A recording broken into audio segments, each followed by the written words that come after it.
Plaisir. Voilà. Alors, donc, tout ça, c'était, comment dire, un jour de printemps, un matin de printemps, et Krishna appelle avec sa flûte les gopis. Les gopis sont jeunes et intérieurement, elles sont adultes. Et donc, ce que je voulais dire, c'est que c'est la beauté de cette chose, c'est que, euh, eh bien, ces enfants innocents, qui n'ont donc naturellement pas les mêmes propensités sensuelles que les adultes, ont des conversations et des jeux d'adultes. Et c'est ce qui fait toute la beauté de Vrindavan, et c'est ce qui fait toute sa pureté, c'est ce qui fait toute sa profondeur. Et, donc, quand Radharani et les gopis voient Krishna partir, elles disent, commencent à dire ouvertement leurs émotions, leur attraction pour Krishna, et pour ça, elles trouvent des arguments fondés, comme quoi Krishna attire l'univers entier, comme quoi il attire non pas seulement les femmes terriennes, mais les femmes aussi des autres planètes qui sont venues juste le voir, rien que lui, comme quoi Krishna attire tous les animaux de la forêt, et pas seulement les animaux, mais aussi euh, toutes les espèces de plantes, etc., qui, lorsqu'ils entendent sa flûte, se mettent à vibrer. Alors, elle trouvait de cette manière suffisamment d'arguments pour présenter publiquement que ce n'était pas leur faute, ce n'était pas dû à leur volonté.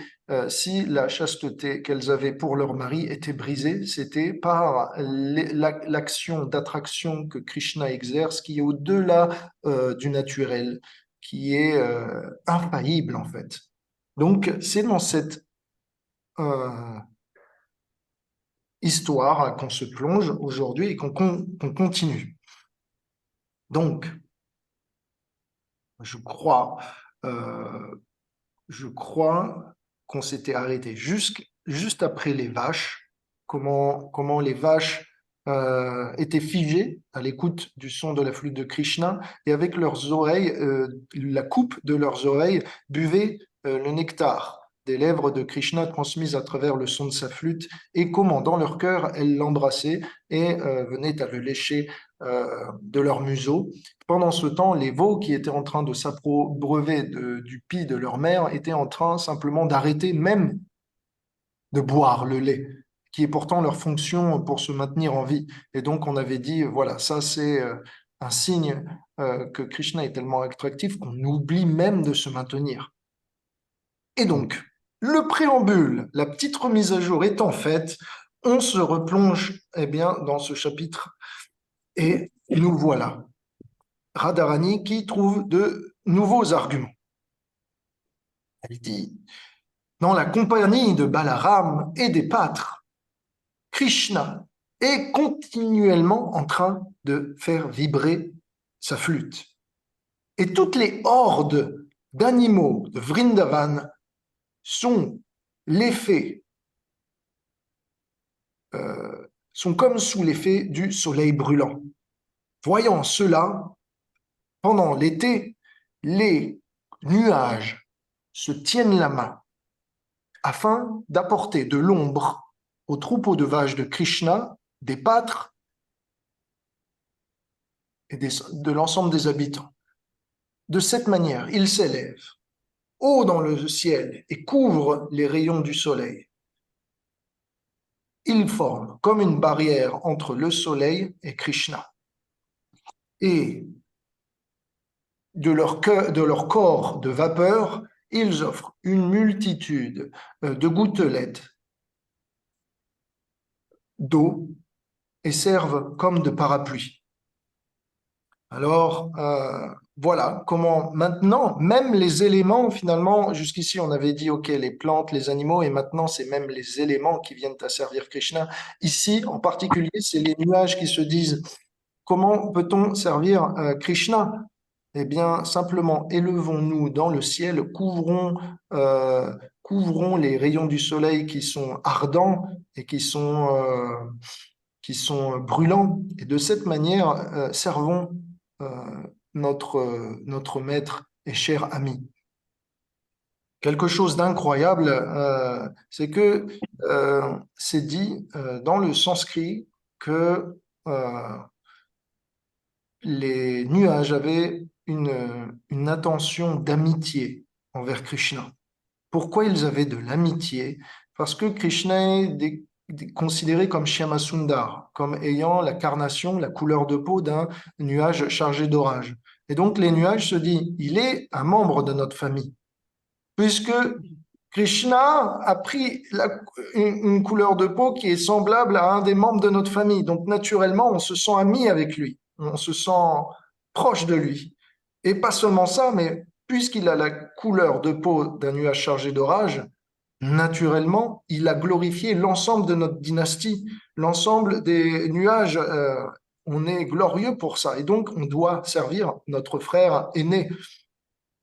Et donc, les nuages se sont sentis obligés de servir le nuage chargé d'orage qui est Krishna et le nuage blanc qui est Balaram en apportant leur ombre et en leur couvrant d'une fine bruine afin qu'ils ne subissent pas la forte chaleur. Donc tout cela sert eh bien, d'argument pour légitimer la relation que souhaite entretenir Radharani avec Krishna, bien qu'elle soit mariée.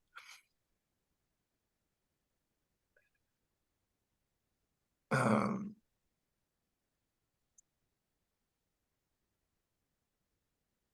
donc, on voit que à Vrindavan, tout est vivant, et tout est conscient, et pas une seule chose est dépourvue euh, de mouvement.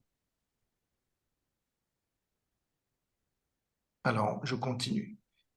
Maintenant, passons aux aborigènes de Vrindavan. On a fait le tour.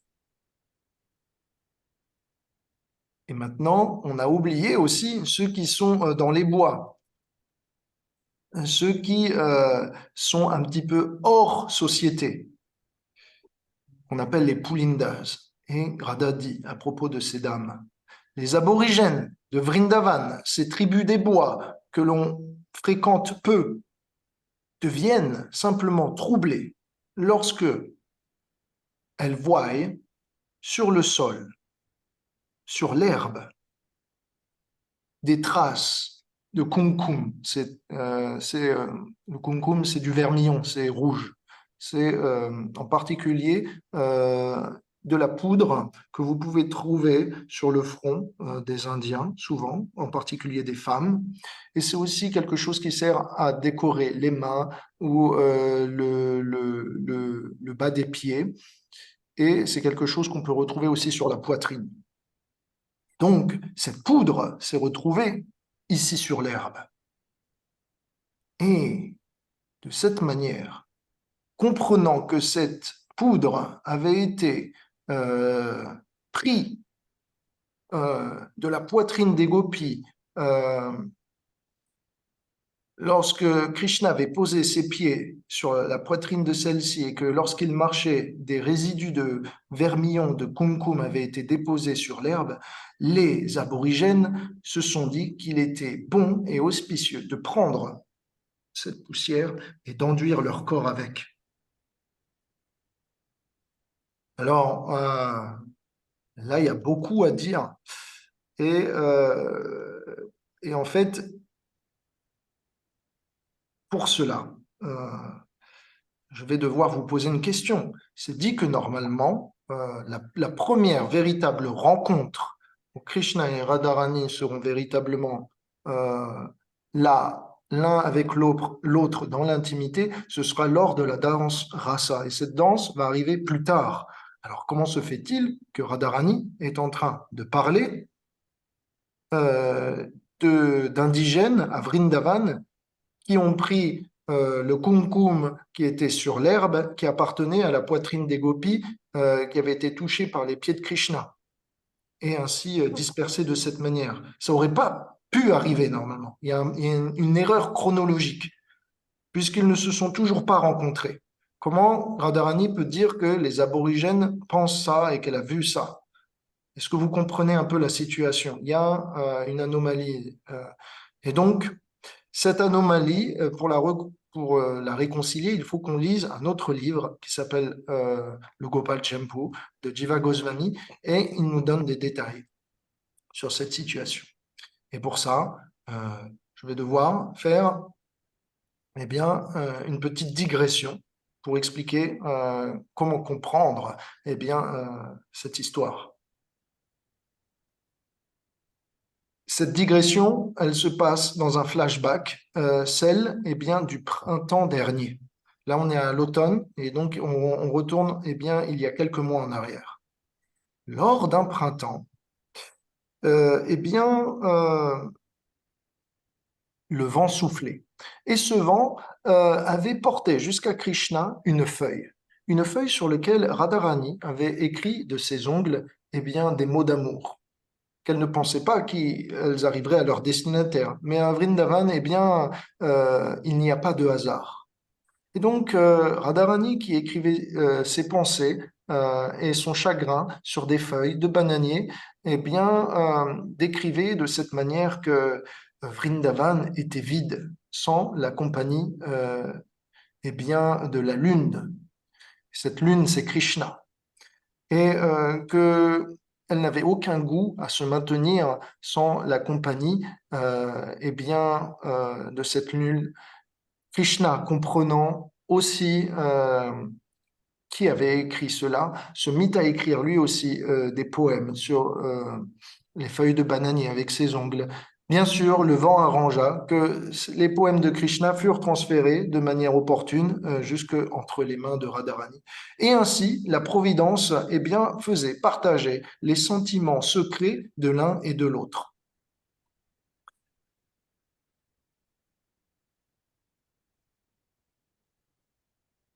Comprenant la détresse dans laquelle étaient Radharani et Krishna, euh, Vrindadevi et Purnamasi euh, arrangés. Donc, ainsi que des messages soient portés à l'un et à l'autre. Comprenant que la saison était propice, comprenant que le printemps était une saison où euh, l'environnement paraissait merveilleux et que Radharani et lui étaient mutuellement attirés, il a décidé eh bien, de jouer de sa flûte pour véritablement, à travers sa mélodie, signifier euh, sa volonté de se retrouver avec les gopis. Pas simplement Radharani, mais toutes les gopis. Donc, par la force de sa flûte, Krishna se disait, on va voir si je suis capable, par mes talents d'artiste, d'attirer l'ensemble du monde jusqu'à moi. Lorsque les gopis entendirent cette flûte, tous vinrent à courir vers Krishna. Certaines y arrivèrent, mais d'autres non. Certaines y arrivèrent parce que dans la précipitation, elles purent arriver jusqu'à Krishna. Mais d'autres n'y arrivèrent pas parce que lorsqu'elles entendirent le son de la flûte de Krishna, il y a eu tellement d'émotions, les submergeant, qu'elles en vinrent à tomber dans les pommes. En particulier Radharani. Radharani était dans une situation où pendant plusieurs heures, elle était inconsciente. Et donc, ses amis, ses parents ont commencé à s'inquiéter. Rinda Devi aussi, Purnamasi Devi. De cette manière, quand Krishna vit toutes les gopis rassemblées autour de lui, excepté Srimati Radharani, il trouva quelques excuses pour ajourner la session. Il dit aux gopis, mes chers gopis, vous êtes ici, mais en fait, je n'étais que en train de m'entraîner à jouer quelques notes. Mon but n'était pas de vous attirer. Cela est malencontreux. Il est donc nécessaire que vous n'apportuniez pas vos parents par votre absence et retourniez chez vous avant qu'ils se rendent compte de votre absence et que cela puisse poser problème dans votre famille. Et les gopis, bien sûr, étaient déroutées parce qu'elles pensaient avoir bien compris les intentions de Krishna. Krishna voulait véritablement commencer la danse rasa. Le problème, c'est que l'héroïne, la pièce maîtresse, était absente. Et sans la pièce maîtresse, Krishna ne se sentait pas l'envie d'engager eh bien, ce festival d'amour. Après avoir conversé, Vrinda Devi, Purnamasi arrive. Et elles disent, mon cher Krishna, qu'as-tu fait? C'est une situation désespérée. Krishna dit, moi je suis un musicien. Et qu'est-ce que fait le musicien? Il joue. Purnamasi Devi et Vrinda Devi disent, non, par le son de ta flûte, tu as capturé le cœur de Radharani et voilà qu'elle est maintenant inconsciente, comme morte.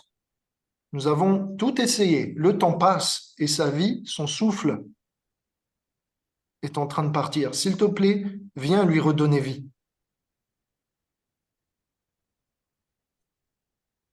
Krishna ne comprend pas vraiment comment il va pouvoir lui redonner vie. Alors, les gopis, Madhu Mangal, euh, Vrinda Devi et Purnamasi disent simplement viens et vois la condition par tes propres yeux. Krishna est emmené jusqu'auprès de Radharani sur son lit d'hôpital, si on peut dire, et Madhu Mangal se tourne vers Krishna et le regarde. Et Krishna dit, en regardant Madhu Mangal, qui est cette femme? Madhu Mangal se gratte la tête et se dit, comment se fait-il que le nuage chargé d'orage ne peut pas reconnaître son éclair? Il est inutile que le nuage chargé d'orage se mette à foudroyer toutes les personnes autour de lui quand celui-ci ne peut même pas reconnaître qui il a frappé. Ainsi, Madhu Mangal était en train de dire, tu as joué de la flûte, tu as frappé le cœur des gopis, mais tu n'es même pas capable de reconnaître qui est ta cible. Donc, ça n'est pas intelligent.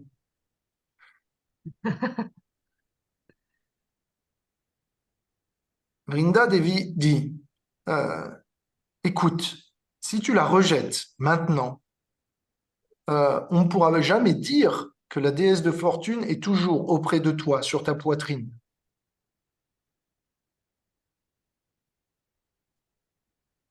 Krishna répond, mais que puis-je faire? Que dois-je faire?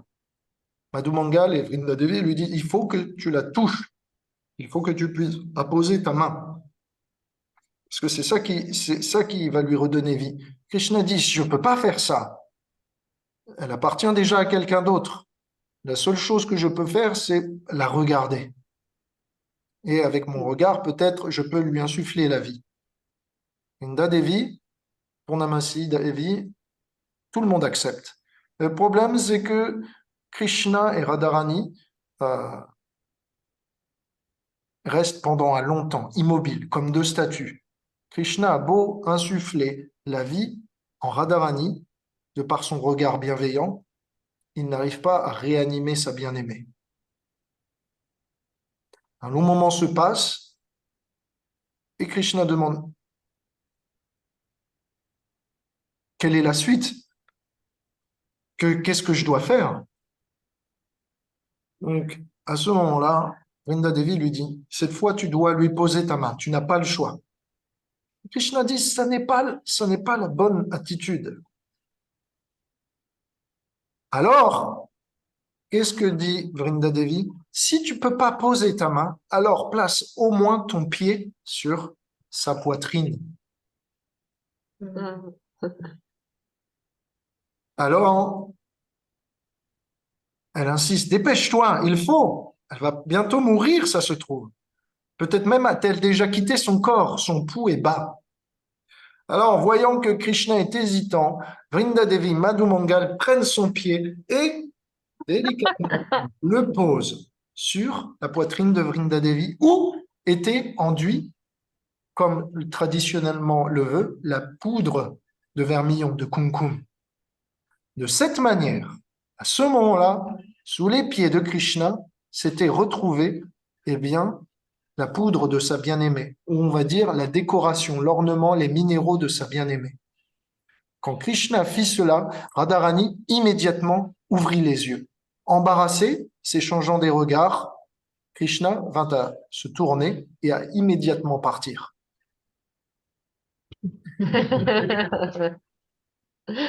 Sur son retour auprès des siens, auprès chez lui, Krishna, bien sûr, déposa sur l'herbe cette poudre qui venait de la poitrine de Shrimati Radharani. Alors, de cette manière, on comprend maintenant mieux comment les aborigènes de Vrindavan qui virent derrière les traces de Krishna cette poudre qu'il laissait, vinrent à la prendre et à s'enduire avec, par respect et révérence pour Krishna.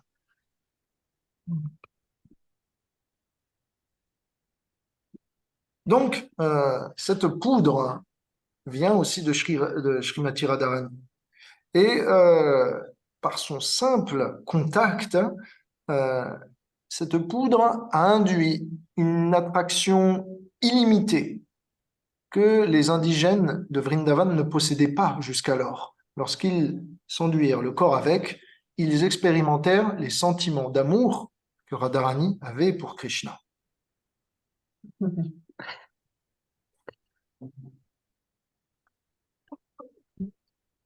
Euh,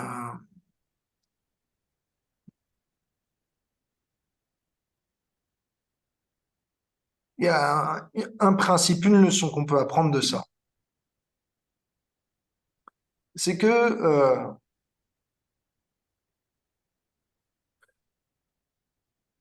si la poussière de Vrindavan ne parvient pas à satisfaire euh, votre amour, vos besoins de rencontrer Krishna, si cela ne vous donne pas suffisamment de bénédictions, euh, si la poussière des pieds Paraiso Lotus des dévots de Krishna ne peuvent pas vous permettre d'atteindre Krishna, si même la poussière des pieds que Krishna a délaissés il y a 5000 ans sur les lieux de Vrindavan ne parvient pas à vous permettre de développer de l'attraction pour lui, alors, en dernier recours, vous pouvez toujours prendre les pieds Paraiso Lotus de Srimati Radharani et de prendre sa poussière sur votre tête. Et si vous n'y arrivez pas, si cela ne détruit toujours pas la maladie du cœur et ne vous permet pas de développer de l'attraction, vous pouvez prendre la poussière des pieds Paraiso Lotus de Krishna mixée avec le vermillon de la poitrine de Srimati Radharani et enduire votre corps avec. Cette potion magique contre la vie matérielle, notre turpitude et notre manque d'attraction pour Krishna existe à Vrindavan sous la forme de pierres qui s'appellent Chitra Vichitra. Ce sont des pierres rouges à Kamiyavan et se sont considérées comme des shilas. Et c'est dit que ces pierres-là sont rouges parce que à l'époque, Srimati Radharani avait délaissé la poussière de ses pieds Paraiso Lotus ici sur cette pierre. Et donc, elles sont particulièrement spéciales. Et si un jour vous allez à Vrindavan, n'hésitez pas à aller à cet endroit, Chitra Vichitra, pour prendre cette poussière chargée de puissance spirituelle, vous permettant, comme les aborigènes, de développer une attraction sans faille pour Krishna.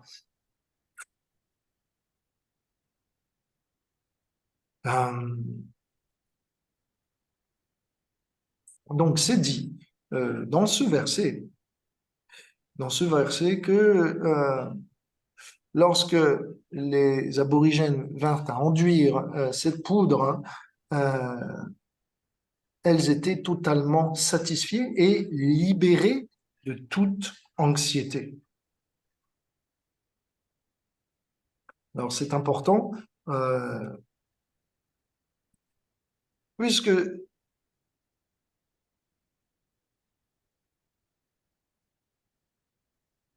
puisque cela permet de comprendre que cette poudre a une puissance spéciale.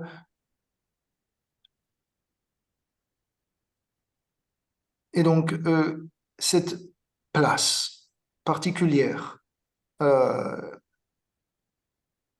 on va dire, de Srimati Radharani, cette position particulière qu'elle a par rapport à toutes les autres, est révérée ici par eh bien, les aborigènes. Puisque Srimati Radharani était la seule à avoir eu accès aux pieds de Krishna, à avoir eu un contact avec lui, elle était la première en réalité. Et pas seulement ça, mais Srimati Radharani, si elle est absente de notre cœur ou de la danse Radharani et de la danse rasa, Krishna est prêt à tout annuler.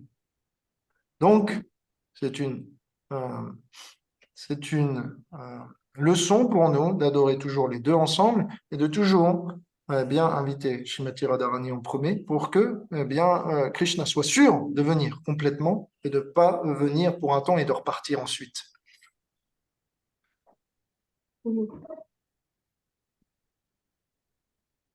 Euh, Maintenant aussi, il y a une autre signification dans ce verset, c'est que Limpantya nana kushichu jaustad adim. Et ça veut dire euh, que ces tribus, ces aborigènes de la forêt de Vrindavan, qui parfois marchent nus ou avec des peaux de bêtes, qui ont du mal à se laver correctement et qui donc sont vraiment hors société. Euh, Radharani dit ouvertement au public, celle-ci trouve de l'attraction pour la poussière des pieds pareils au lotus de Krishna, et cela les satisfait entièrement. Alors, ce n'est pas simplement les femmes des planètes zédéniques qui éprouvent de l'attraction pour Krishna, c'est pas simplement les femmes qui sont bien intégrées dans la société, mais c'est aussi les femmes qui n'ont même aucune convention sociale. Donc, c'est un argument de plus exprimé par Radharani que à l'intérieur, à l'extérieur de la société, sociale, pas sociale, animale ou élément, tout, en fait, est attiré par Krishna et par son jeu d'artiste et particulièrement, eh bien, sa capacité à jouer de la flûte. Donc, voilà, on continue. Mes chers amis, comme Krishna et Balaram passent à travers la forêt avec leurs amis les pâtres derrière les vaches, ils portent à leur ceinture des cordes qui servent à attacher les pattes arrière des vaches lorsqu'ils viennent à les traire. Quand Krishna joue de sa flûte, la douce musique qui en émane fait que les entités vivantes qui bougent deviennent immobiles et que les entités vivantes immobiles se mettent à frémir. Cette chose est certainement extraordinaire. Donc, il y a quelque chose d'incroyable ici, c'est que lorsque Krishna joue de sa flûte, il exerce une nature contraire en chacun. Tout ce, tout ce qui est censé parler vient à se taire. Tout ce qui est censé bouger vient à se figer. Tout ce qui est censé être intelligent perd la capacité de réfléchir. Toute entité vivante qui a besoin de manger ne s'abreuve plus. Basiquement, tout ce que vous êtes censé faire, vous ne pouvez plus le faire. Et tout ce que vous n'êtes pas censé faire, vous commencez à le faire. Ça, c'est ce que Krishna exerce et comment il peut bien faire générer dans le cœur de chacun une nature contraire à notre disposition.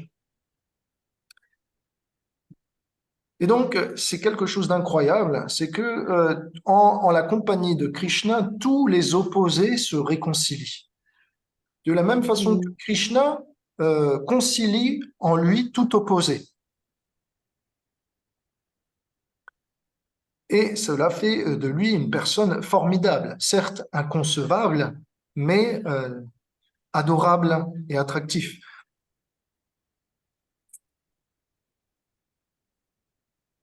Quand les, quand les arbres entendent la, la flûte de Krishna, ils se mettent à bouger.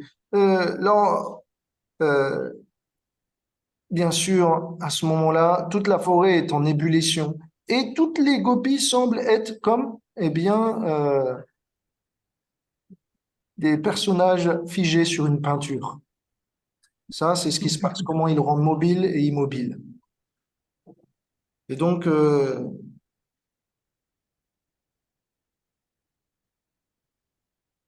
ici, Radharani essaye aussi de passer un message à ses amis. Elle dit, notre chance, elle est maintenant ou jamais. Krishna est en train de partir avec les vaches. Nous ne savons pas où il va aller. Les vaches vont d'une forêt à l'autre. Nous ne sommes pas au courant de tous ces plans.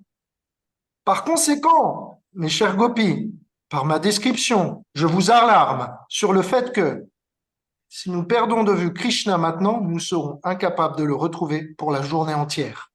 Si vous avez le courage de briser toutes les conventions, de défaire les chaînes des restrictions sociales, si vous avez le courage de vous imposer devant vos aînés, faites-le maintenant. C'est le message que Radharani exprime. Nous devons faire un plan, l'exécuter. Mais en réalité, pour vous dire la vérité, il est déjà trop tard. Parce que sous l'effet de l'extase, souvent les gopis, comme je le dis, apparaissent figées. Et quand elles ne sont pas figées et qu'elles essayent de courir, elles tombent, tombent et retombent. Parce que, si vous voulez, ce nectar est comme un breuvage intoxicant. Alors, même si elles voulaient courir après Krishna, il y a pratiquement toutes les chances qu'elles ne puissent pas tenir la cadence. En réalité, c'est pour ça que les gopis partent en avance, généralement. Ou alors, si elles doivent se retrouver quelque part, elles doivent connaître le lieu. Parce que autrement, si elles doivent courir après les pâtres, peine perdue. Dans leur sentiment d'amour, leur cœur va tellement bouillir, leurs émotions vont tellement affluer qu'elles seront incapables même de voir devant l'énormité des larmes qui vont eh bien, obstruer leur vision. Donc pour elles, peine perdue. Mais Srimati Radharani se sent quand même pousser des ailes de retrouver eh bien, son ange. Maintenant, on pourrait se dire, quelle excuse ont les gopis d'abandonner leurs devoirs matrimoniaux, leurs devoirs professionnels. Elles doivent aller chercher du lait, barater, s'occuper de maintenir leur propriété, etc. Euh, et trouver Krishna. Quelle est leur excuse? Est-ce qu'il y a une bonne excuse? Radharani dit dans le sanskrit, Niryoga Pasha Kata Lakshanayor Vichitram. Ça veut dire, il y a en sanskrit le mot Niyoga. Et euh, c'est cette corde qui sert à attacher les pattes arrière des vaches qui a été décrit juste avant. Euh, je vais vous décrire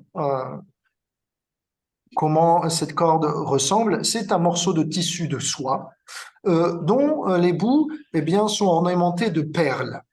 D'accord?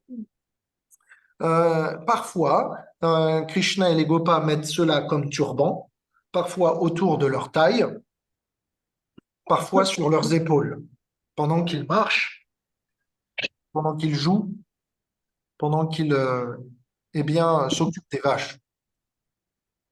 De cette manière, vous pouvez vous représenter comment eh bien, Krishna est affublé d'ornements, comme une corne pour souffler, comme eh bien, cette patte pour attacher cette corde pardon, pour attacher les pattes des vaches,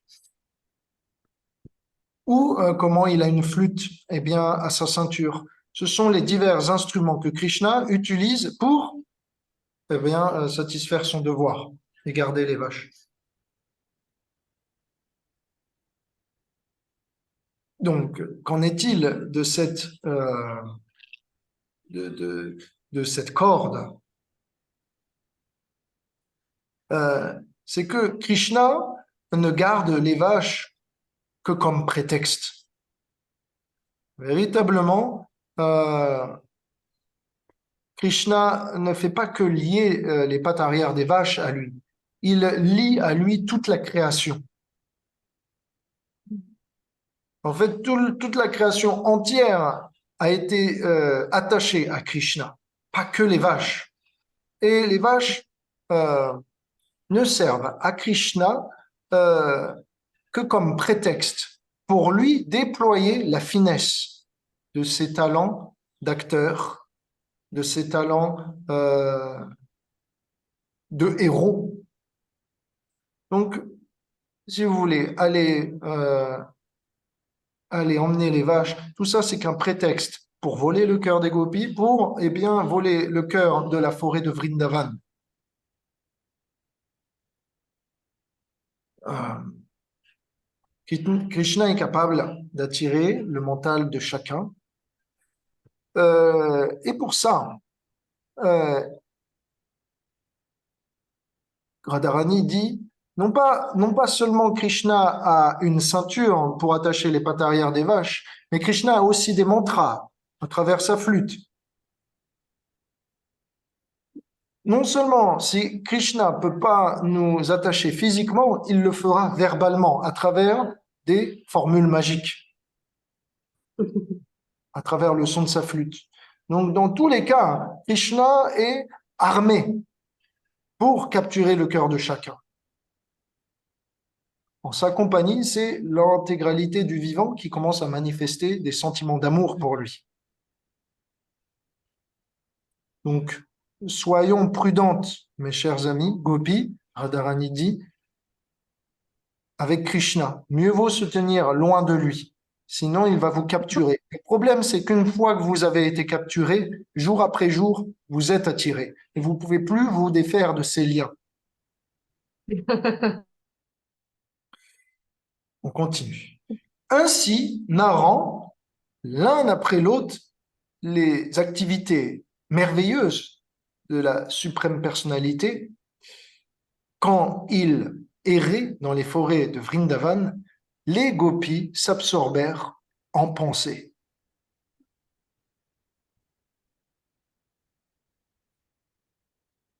Voilà qui conclut ce chapitre de la Vinugita et la poésie de Radharani.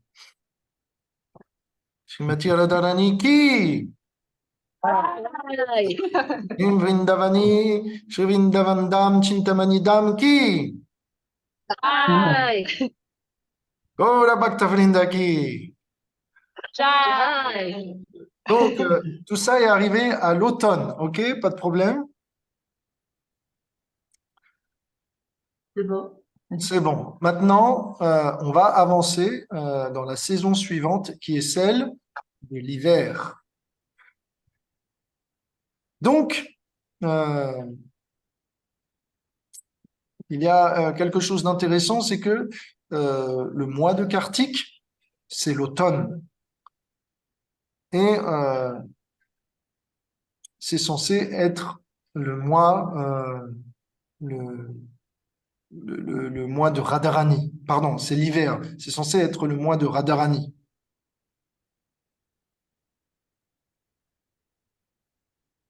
Attendez, excusez-moi. Je vérifie bien ce que je dis. Je ne m'embrouille pas avec les saisons.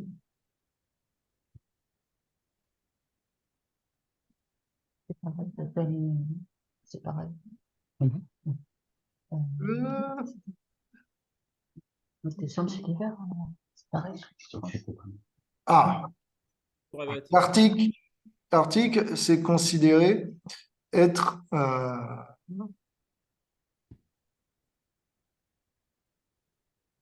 c'est censé être considéré comme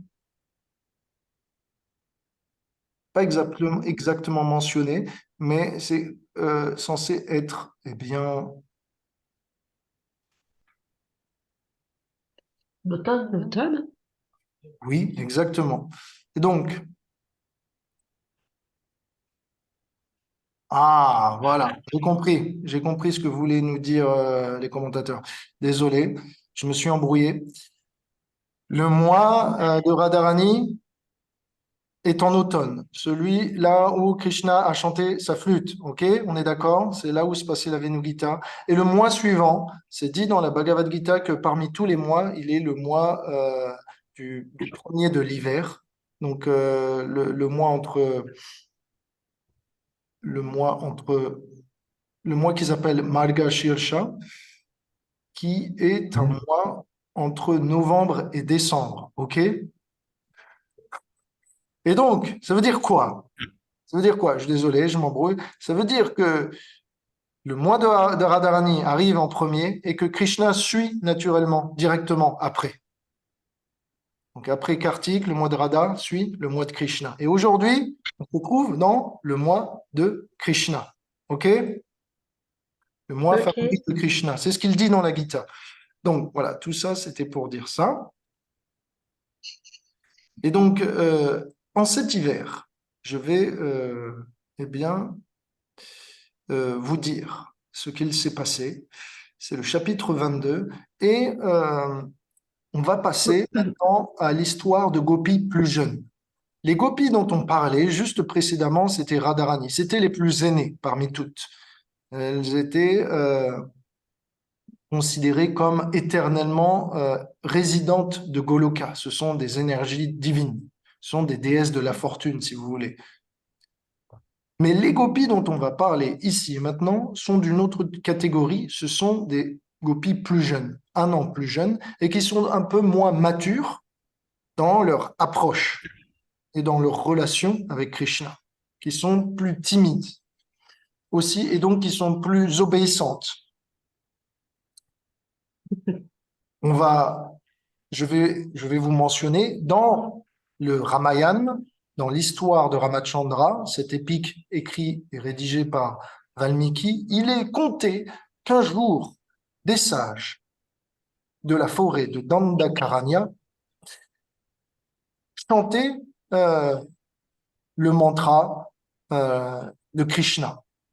Et ils virent passer dans leur forêt Ramachandra et Sita, qui étaient en exil. Alors, Ramachandra, euh, devant ces sages, leur demanda comment ils pouvaient les servir. Les sages, incroyablement stupéfaits de la beauté du Seigneur Ramachandra, demandèrent à celui-ci s'il pouvait devenir ses compagnes. Ramachandra dit, dans cette incarnation, je suis Eka Patni. Ça veut dire que je n'ai qu'une seule compagne. Et celle-ci, c'est Sita.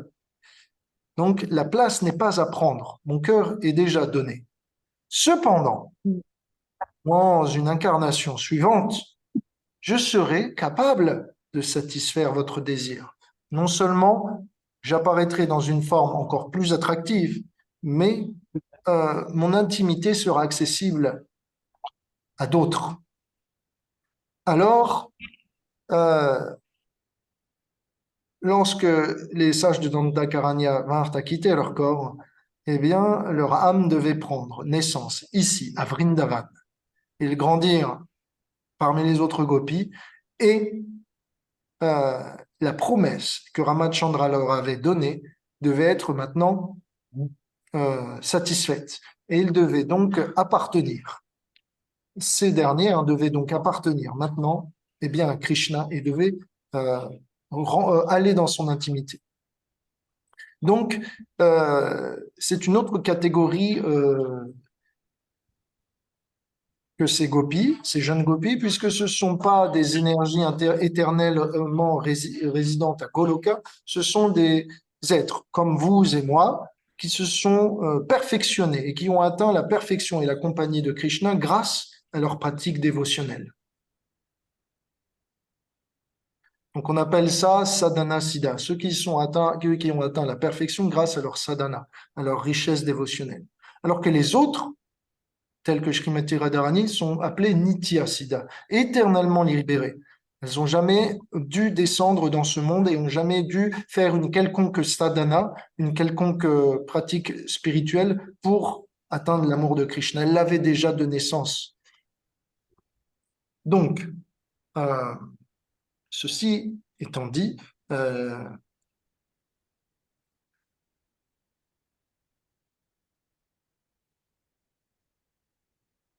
je vais maintenant commencer le chapitre 22. Krishna a à peu près plus ou moins 7 ans et demi, d'accord? Donc c'est pour vous dire toujours.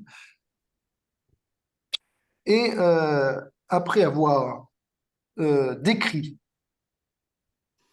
l'attraction qu'ont les gopis qui sont mariés pour Krishna, maintenant on va aborder l'attraction qu'a les gopis non mariées pour Krishna, puisqu'elles sont toujours un peu plus jeunes. Donc c'est parti. Certaines gopis avaient un désir secret. Elles étaient dans leur famille. Tout ça, je le tire d'autres écritures. Vous ne pourrez pas le trouver dans le Bhagavatam, ni dans les commentaires. J'ai dû picorer ici et là pour pouvoir avoir un peu plus de détails à foison pour vous. Donc, certaines gopis, ces plus jeunes gopis, avaient un désir secret, celui de ne pas être mariées. Et entendant que Krishna ne pouvaient pas obtenir la main de quiconque et que leurs parents complotaient pour les envoyer à une autre personne, ces gopis-là avaient le cœur fendu et n'avaient plus même l'espoir de vivre. Alors leurs parents se disaient: pourquoi jeûnes-tu? Pourquoi ne manges-tu pas avec nous à table? Pourquoi es-tu toujours triste alors que on s'occupe de toi? S'il te plaît, parle. Et ces gopis se contentaient simplement de sourire, mais toujours garder en elles leurs sentiments. Elles étaient maigres et émaciées à force de ne plus manger et de ne plus s'occuper d'eux. Et avec leurs parents, elles vinrent à avouer la vérité. Écoute, chère mère, cher père, je veux pouvoir obtenir la main euh, de quelqu'un, mais je veux l'obtenir à travers euh, eh bien, mes propres austérités. Alors, s'il vous plaît, laissez votre fille euh, faire euh, des rites ou des austérités ou des prières pour obtenir, dans le futur, un mari qui puisse leur convenir. Les parents, n'ayant pas vraiment le choix, puisque leur fille était dans une condition tellement déplorable, à la limite de la mort, de l'anorexie, elles étaient obligées d'acquiescer. Sinon, elles savaient que elles allaient encore plus se laisser mourir. Donc, n'ayant pas le choix, elles acquiescèrent. Écoute, si tu veux, nous te laissons cette liberté de pouvoir envisager, trouver un mari par tes propres moyens et par tes activités de piété. Le Seigneur va sûrement, t'accorder cette bénédiction et tu as nos encouragements. Alors, il est dit que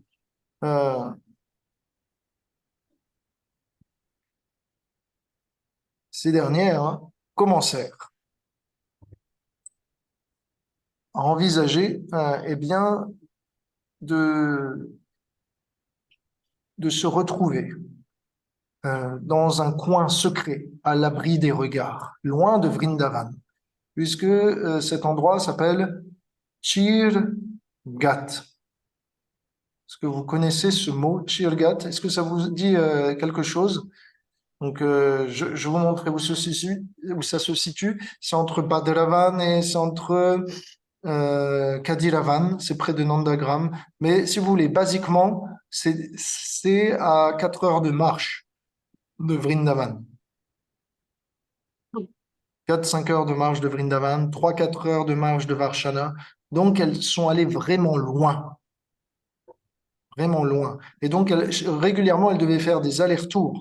Donc, imaginez l'intensité de ces austérités.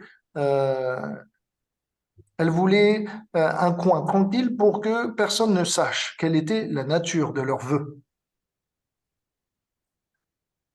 Et donc, toutes ces gopis, eh bien, décidèrent de se retrouver. Elles ne se connaissaient pas, mais ayant le même désir. Le Seigneur arrangea que toutes les gopis choisissèrent le même coin excentré et arrivent au même endroit à la même heure. Alors, toutes ces gopis se regardèrent. Mais qui es-tu? Que viens-tu faire ici, à une heure aussi matinale, dans un endroit aussi excentré? Et voyant leur complicité naturelle, elles se dirent, écoute, je viens pour euh, faire un vœu, celui de conquérir le cœur de mon bien-aimé. Mais qui est ton bien-aimé? Il s'agit de Krishna. Oh, vraiment, toi aussi? Alors, discutant les uns et les autres, elles se rendirent compte, ces gopis, que non seulement elles avaient tous le même désir, mais non seulement elles avaient tous choisi le même endroit, le même moment pour se retrouver. Alors, la leçon, c'est aussi que ceux qui ont une nature particulière vont, euh, par l'arrangement du Seigneur, pouvoir trouver des personnes qui leur ressemblent sur leur chemin spirituel. Le Seigneur va arranger toujours que notre chemin ne soit pas un chemin solitaire, parce qu'on a besoin d'entraide, on a besoin d'amitié sur la voie dévotionnelle. Et donc, de la même façon que Krishna arrangèrent que les gopis, sans se connaître, se retrouvent ensemble et qu'elles avaient le même désir, Krishna arrangera dans nos vies que les personnes euh, qui ont un désir semblable au nôtre, une nature comparable à la nôtre, puissent se retrouver dans notre vie. Et donc souvent on se dit, mais c'est incroyable que j'ai pu rencontrer cette personne, il y avait tellement peu de chance. Non, tout ça c'est pour nous encourager sur la voie dévotionnelle parce qu'on a besoin d'amitié, parce qu'on a besoin euh, de ça pour aller loin, pour se sentir compris et aussi pour attirer le Seigneur. Parce que lorsqu'on est mutuellement stimuler eh bien notre capacité à attirer le Seigneur est décuplée parce qu'on commence à faire des activités ensemble et faisant les activités ensemble, eh bien la puissance en est aussi accrue. Donc ces gopis, à partir de ce jour où elles se connaissèrent, allèrent chaque matin, eh bien toquer à la porte de l'une et de l'autre et pour se dire, allez, on y va. Et sur l'allée, elles chantèrent les sons ensemble. Alors, euh,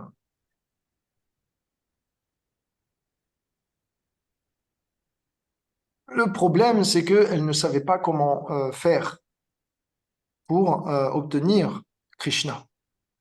Elles n'avaient pas vraiment d'idée, elles n'avaient pas vraiment de processus. Alors, Vrinda Devi, connaissant leur cœur, apparut dans ce coin excentré, proche de la Yamuna, et vint les voir et leur dit, écoutez, je connais votre cœur et je vais vous aider à satisfaire votre désir. Je vais vous donner un mantra spécial qui va vous permettre, à coup sûr, d'obtenir l'objet de vos désirs. Et donc, c'est sur ces paroles qu'on va commencer la description du Bhagavatam. Durant le premier mois de l'hiver, donc le mois de Magha Shirsha, le mois de Krishna, les jeunes gopis qui n'étaient pas mariés de Gokul avaient observé le vœu d'adorer la déesse Katyayani. Donc ça s'est fait sous les ordres de Vrinda Devi, d'accord? Ça, c'est moi qui vous le mentionne. Et pour le mois entier, l'instruction qui leur avait été donnée était de manger du kitri sans épices, pas de sel, pas de poivre.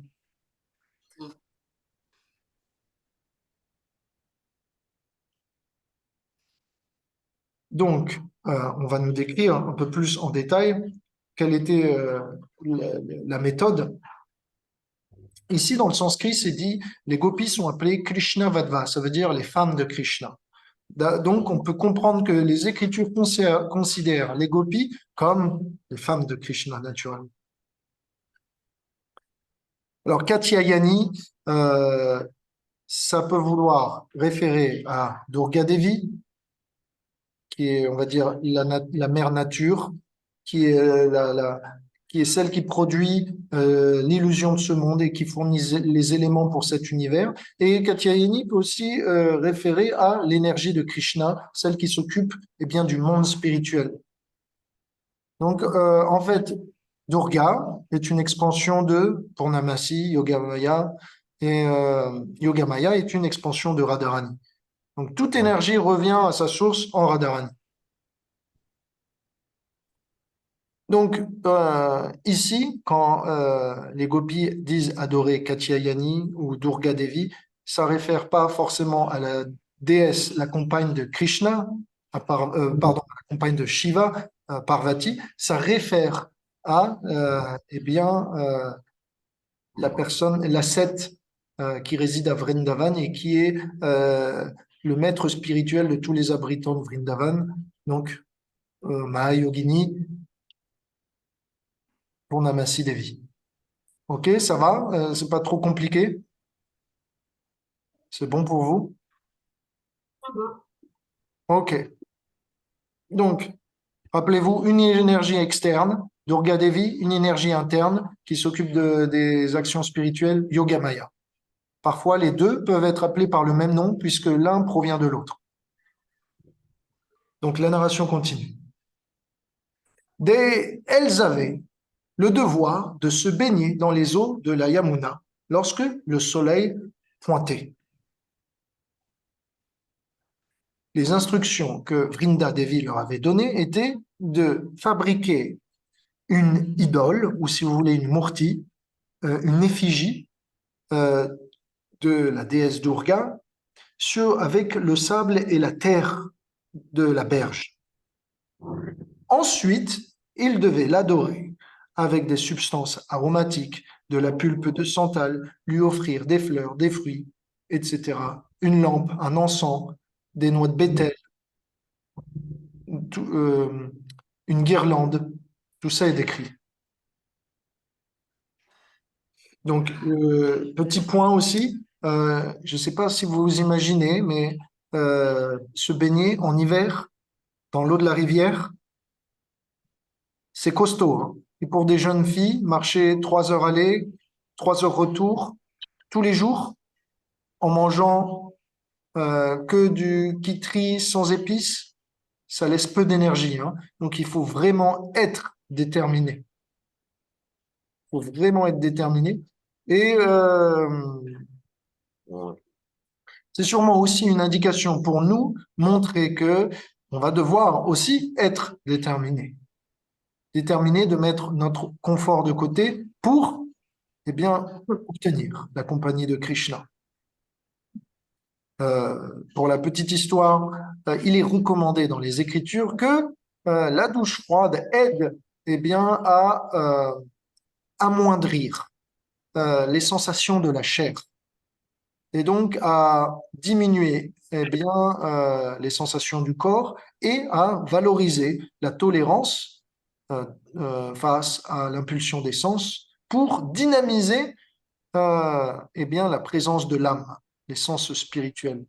Donc c'est dit, selon les scientifiques, que prendre une douche froide augmente la testostérone et donc naturellement nous dynamise. Donc ce n'est pas pour rien que les Védas conseillent physiquement et spirituellement de prendre, si possible, autant que l'on peut, eh bien, des douches naturelles. Et là, c'est ce que firent les gopis. Donc c'était un vœu sévère.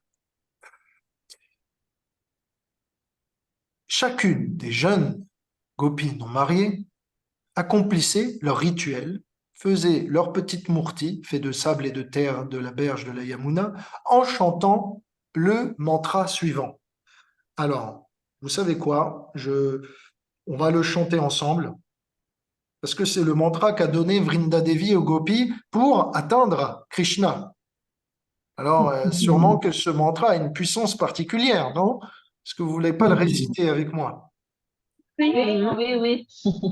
Ok. Alors, euh, c'est parti. Vous voyez mon écran? Oui, non, pas encore. Vous voyez pas mon écran, hein? Vous voyez Et pas le... voilà. C'est parti. Ah, ça y est. Ok. Donc, je répète une ligne et vous répétez la ligne après moi. Ok. Vous arrivez à lire? C'est bon pour vous? On commence. Ok. Tatra Katvaudanam Gopa.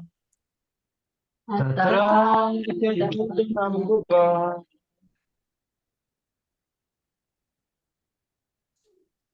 Alors là, on est. En fait, c'est une blague parce que j'ai pris le mauvais verset. Ok. Tata.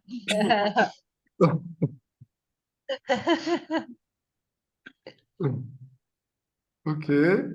Qu'est-ce qui s'est passé? Est-ce que c'est ça ou pas?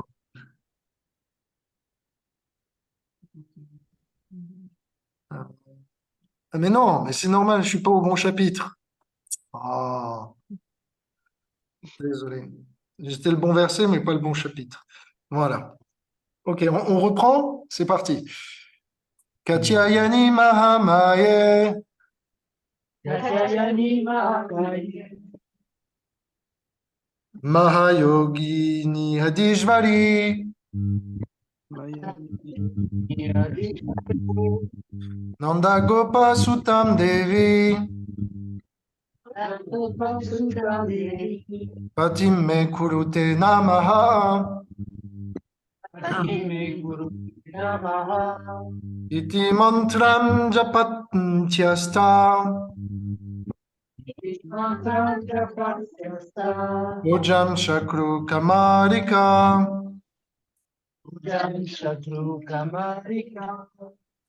Très bien. Donc, bravo pour votre prononciation, votre participation, ça fait plaisir. La traduction.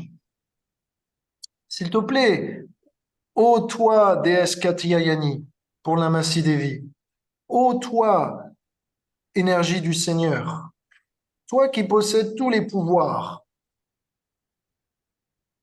et qui contrôle chacun, s'il te plaît, accorde-nous le fils de Nanda Maharaj et fais de lui notre compagnon. Nous t'offrons nos humbles hommages. Donc voilà, ça c'était leur mantra qu'elles devaient répéter quotidiennement, tout en adorant au long de la journée avec des aratis, eh bien l'effigie de Yogamaya. Euh,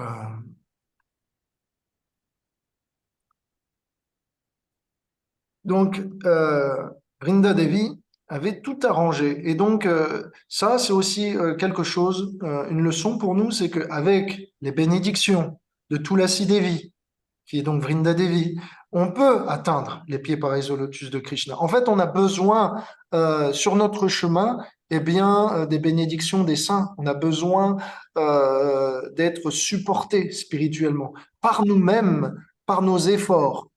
Euh, on sera capable d'aller jusqu'à un certain point, mais sûrement pas d'aller jusqu'au bout. Donc, on a besoin d'être encouragé, d'être porté spirituellement par ceux qui sont proches de Dieu et qui ont déjà accès à lui. Donc, c'est ce qu'on appelle la parampara. On a besoin de trouver un maître spirituel qui soit lié à une succession disciplique, de maître à disciple, pour pouvoir, eh bien, en le servant, servir Krishna.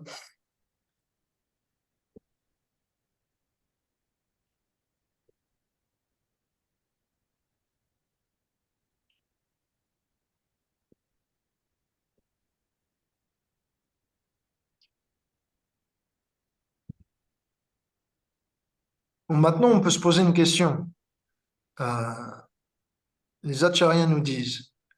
La question, c'est que Purnamasi pourrait leur demander pourquoi est-ce que vous voudriez marier Krishna et que vos parents ne le sachent pas?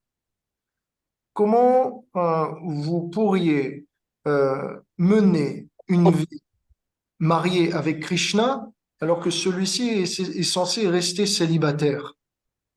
Comment vous allez pouvoir vivre cette union dans le secret? On doit répondre? Euh, Si tu le souhaites, Ben, elle s'adresse à Yogamaya. Donc, je suppose qu'elle compte sur ses pouvoirs justement pour... parce que Yogamaya, c'est l'énergie illusoire de Krishna. Donc, je suppose qu'elle compte sur ses pouvoirs pour illusionner tout le monde sur le fait que Krishna soit en même temps célibataire et en même temps marié à elle. exactement. Exactement. Donc tu as tout compris. C'est pour ça qu'elle s'agresse à Mahayogini, à la plus grande de toutes les yogis.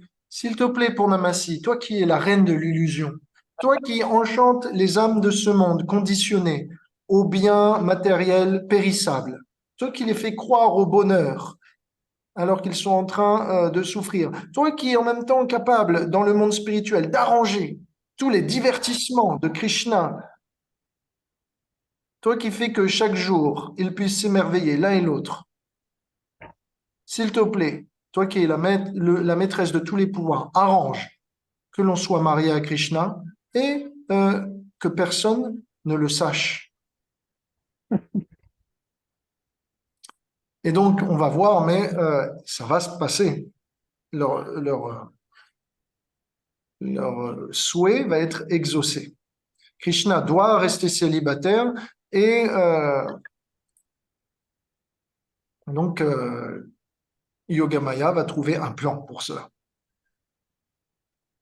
Alors,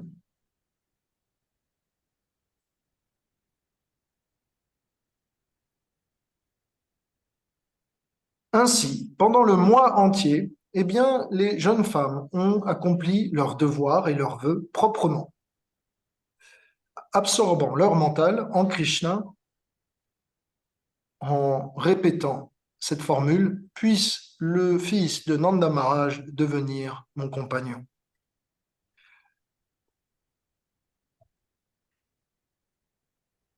Alors, quand leur vœu s'est terminé, c'est aussi le même jour où Chaturmasya s'arrête. Donc, il y a ça tombe le même jour. Chaturmasya, c'est une période de 4 mois où on prend des vœux spéciaux. Je ne vais pas rentrer dans les détails, mais voilà pour, euh, pour le principe. Chaque jour, elle se levait à l'aube pour aller à la Yamuna, très loin. Appelant les unes et les autres par leur nom, elle se tenait la main en chantant fortement les gloires de Krishna, tout en allant à Kalindi. Kalindi, c'est un autre nom de la Yamuna. Et donc, on sait, les parents n'essayaient pas d'empêcher leur fille qui était déterminée. Et donc, pendant ce temps, ayant reçu les bénédictions de Vrinda Devi et étant libres de la restriction de leurs parents, eh bien, les filles étaient heureuses. Elles se sentaient prochainement obtenir la main de Krishna. Alors, Jiva Goswami, dans le Gopal Champu, nous dit quels étaient les sons qu'elle chantait. Et les sons qu'elle chantait étaient de mémoire. Oh, ma chère amie, l'astrologue a fait ta charte et il a prédit que tu obtiendrais prochainement la main de Krishna. Le jour de ton mariage a été décidé. Tu seras la plus belle et il sera le plus beau. Tout le monde va être invité. Voici le type de son, de chansons et de poèmes qu'elles pouvaient composer pendant qu'elles marchaient ensemble. Et donc, mutuellement, elles s'encourageaient. Oh, chère amie, tu seras la plus belle le jour de ton mariage. et tous les regards seront tournés vers toi. Krishna n'osera pas t'approcher, mais vous franchirez le pas et vous mènerez une vie ensemble d'amour et de joie. Euh, bon, la signification, c'est aussi que ensemble, on est plus fort et que lorsque l'on chante des mantras tout seul, ça a une certaine force, mais lorsque l'on les chante ensemble, en communion, eh bien, avec toute la mentalité qu'il faut pour coopérer, eh bien, cette union plaît à Dieu et cette union, eh bien, attire Krishna d'autant plus. Donc, la vie spirituelle n'est pas une affaire solitaire, elle l'est aussi, mais elle est aussi une affaire de communion et de coopération. Et de solidarité. Voilà, merci beaucoup. Oui. Solidarité. Solidarité, la communauté. Donc, au dernier jour de leur vœu, elles sont allées au bord de la rivière. Et eux, selon la coutume qu'il est en Inde, lorsqu'on est loin et excentré, les femmes ont leur coin de rivière à louer et peuvent se déshabiller et aller dans l'eau. C'est ce que firent les jeunes dames. Ces jeunes filles n'avaient pas plus de 5 ans et demi. Donc, elles enlevèrent leurs vêtements, se pensant être seules, et rentrèrent dans l'eau. Jusqu'à récemment, ou encore aujourd'hui dans quelques parties de l'Inde, il y a dans les villes un coin pour les femmes et un coin pour les hommes. Et chacun va se baigner dans son coin. Et parfois, eh bien, les femmes peuvent se baigner nues, puisqu'elles savent qu'aucun homme n'ira dans ce coin, et cela leur est interdit. De la même façon, les gopis pensaient de cette manière. Vous imaginez bien pourquoi c'est l'hiver, et même aller en serviette dans la rivière, après, il faut essorer la serviette et marcher avec une serviette mouillée pendant 3 4 heures, c'est pas le top, surtout quand il fait froid. Alors les gopis ont décidé, on va juste laisser la serviette sur le bord, on va aller se baigner nu, revenir et puis se sécher avec, et comme ça séchera plus vite et on aura moins froid. Donc c'est aussi un côté pratique pour elles. Alors, c'était le dernier jour. Elles ne savaient pas quand Krishna allait satisfaire leurs désirs. Elles pensaient sûrement pas que ça allait être ce jour. Et donc Krishna choisit le moment le plus surprenant dans notre vie pour apparaître. Après qu'on ait tout donné, après qu'on se dit c'est peine perdue, Krishna ne veut pas de moi, c'est là où Krishna fait surface. Et donc de la même façon, Krishna nous est décrit dans le verset 8. Krishna, le maître de tous les maîtres, le maître de tous les pouvoirs mystiques que les yogis peuvent avoir, était conscient de ce que les gopis étaient en train de faire. Et accompagné de ses amis les pâtres, ils vinrent eh bien, les retrouver et leur donner le fruit de leur effort. Donc, Purnamasi est Mahayogi, mais Krishna est appelé Mahamahayogi, Yogeshvar, Mahayogeshvar. Donc, il est celui qui dépasse tous les yogis. C'est le nom qui est donné ici à Krishna.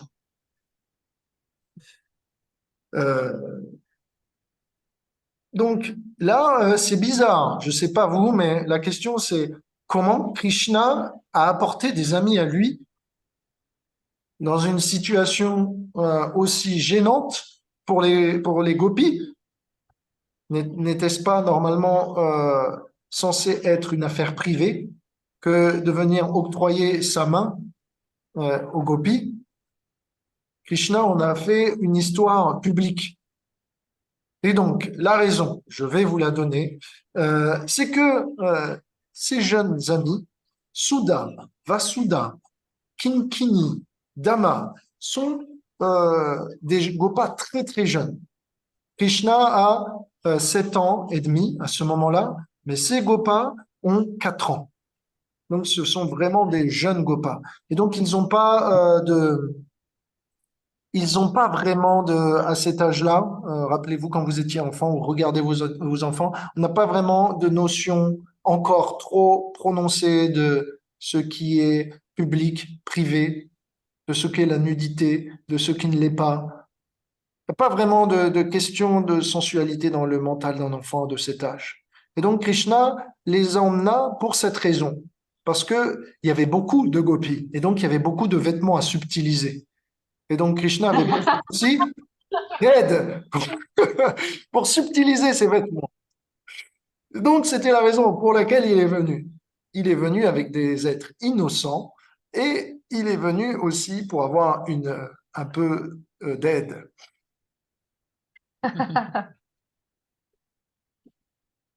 Donc, on nous dit aussi Dama, Sudam, Vasudam, Kinkini sont décrits dans les Shastras, dans les écritures védiques, qu'ils sont comparables au mental, à l'intelligence, à la conscience, à l'ego de Krishna. Donc, ces garçons étaient tellement attachés à lui, et Krishna étant lié par ses expansions, comment Krishna pouvait se détacher de son mental, de son intelligence, de sa conscience. Donc, ces garçons le suivaient partout. De cette manière, on comprend aussi philosophiquement pourquoi Krishna les a emmenés.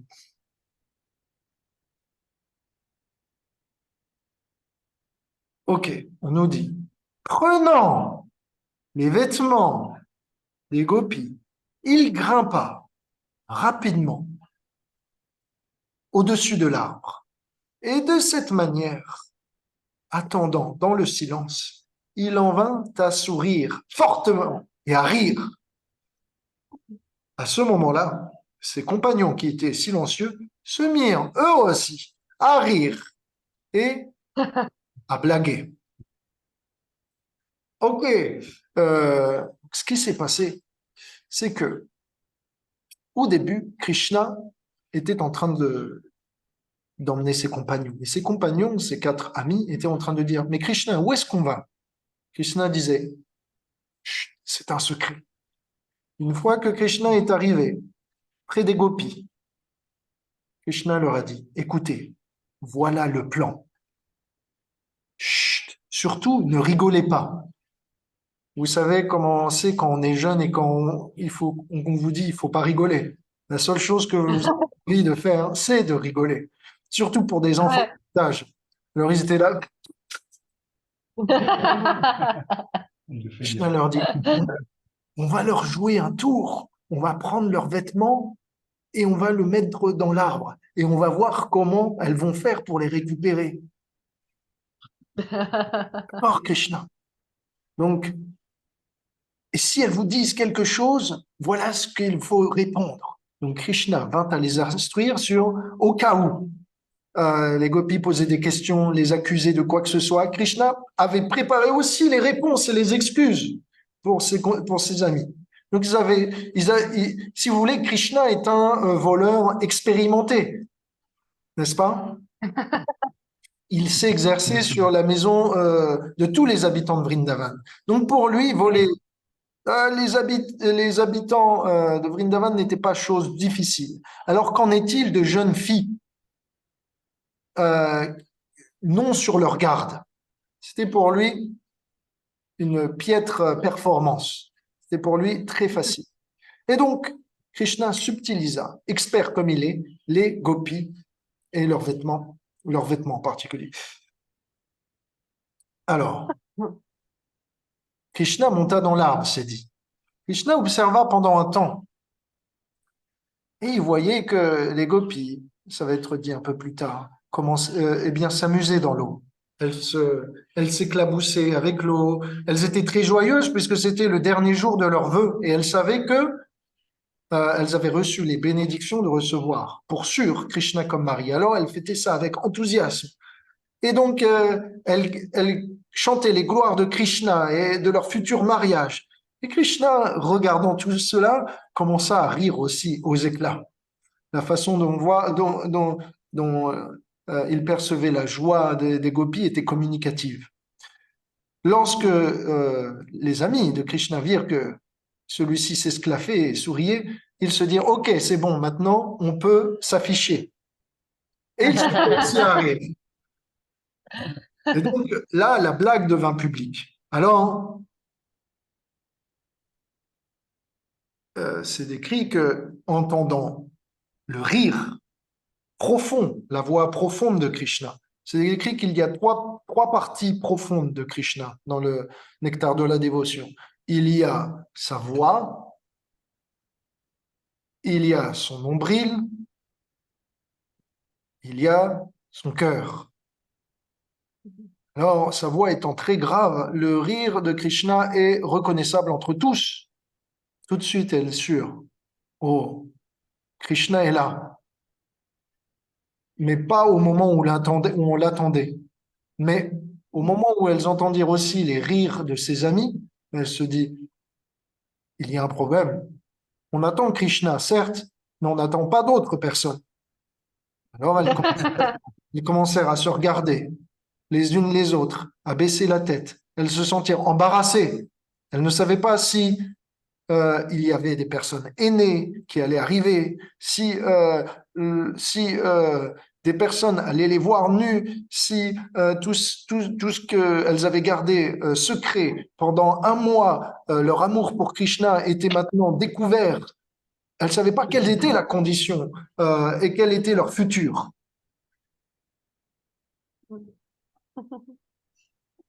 Alors, les gopis s'est expliqué quand ils entendirent ce rire, eh bien, elles commencèrent à bloup, bloup, bloup, bloup, bloup, à ne laisser plus dépasser que leur tête.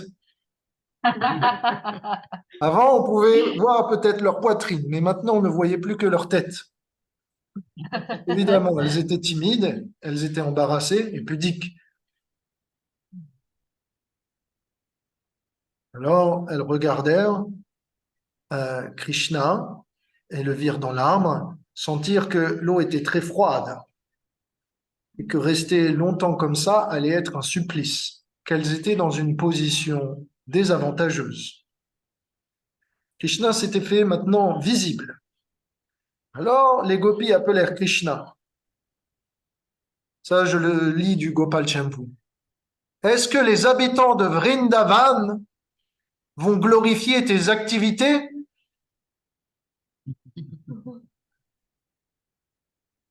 Alors elles commencèrent à critiquer Krishna. Elles se tournèrent vers ses amis. Vous êtes les amis d'un voleur. Vous êtes les amis d'un lâche. Votre pouvoir est le pouvoir des faibles. Votre bravoure est la bravoure des lâches. Pourquoi vous cachez-vous là, derrière un arbre, et Krishna aussi, parmi les feuillages? Krishna répondit, comment cela? Nous n'avons rien volé. Vous ne portez rien du tout. Comme vous ne portez rien du tout, que pourrions-nous voler? Vous ne possédez rien. Vous ne possédez rien ici dans l'eau. Donc, qu'avons-nous à voler? Krishna rajouta, mes chères jeunes dames de Vrindavan,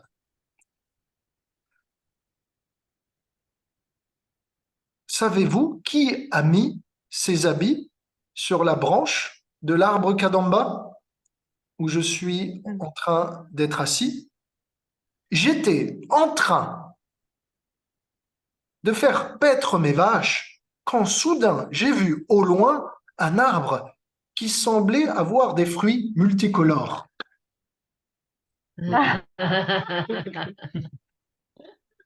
Krishna est aussi expert dans le vol, mais il est aussi expert dans la négociation. Je vais juste brancher mon ordinateur parce que oh,